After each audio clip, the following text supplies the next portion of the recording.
ওস্তাদ, আমি দাড়ি রাখি নে, মাথায় টুপি দিই নে, তাই লোকে আমারে ফাসেক বলে। আসলে আমার তো মনে হয় না আমি ফাসেক।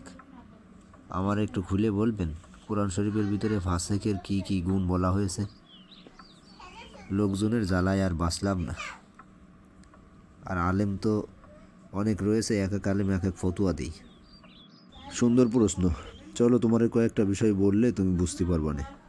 ফাসেক শব্দটি ফিক্স থেকে এসেছে, যার অর্থ পাপিষ্ট। অর্থাৎ আরবিতে প্রত্যেক অবাধ্য পাপিষ্ট স্বৈরাচারী ব্যক্তিকে ফাসেক বলা হয়। কোরআন শরীফের সূরা বাকারার ২৭ নম্বর আয়াতে আল্লাহ তাআলা ফাসেকদের ৩টে গুণের কথা বলেছেন। ১. যারা আল্লাহর ওয়াদা মজবুতভাবে গ্রহণ করার পর তা ভঙ্গ করে। ২. যারা আল্লাহ দুনিয়ায় যে সম্পর্ক মজবুত করতে বলেছেন সে সম্পর্ক ছিন্ন করে। ৩. যারা জমিনে ফাসাদ সৃষ্টি করে। আল্লাহ এদেরকে ফাসেক বলেছেন। এছাড়াও সূরা মায়েদার ৪৭ নম্বর আয়াতে আল্লাহ বলেছেন, যারা আল্লাহর আদেশ অনুযায়ী বিচার ফয়সালা করে না তারা ফাসেক। এছাড়া আল্লাহ সূরা হুজুরাতের ভিতর বলেছেন যে যারা হাসি তামাশা ঠাট্টা বিদ্রুপ করে তারা হচ্ছে ফাসেক। সূরা হুজুরাতের ১১ নম্বর আয়াত। সূরা তাওবার আল্লাহ তাআলা একটি আয়াতে বলেছেন মুনাফিকরাই হচ্ছে ফাসেক।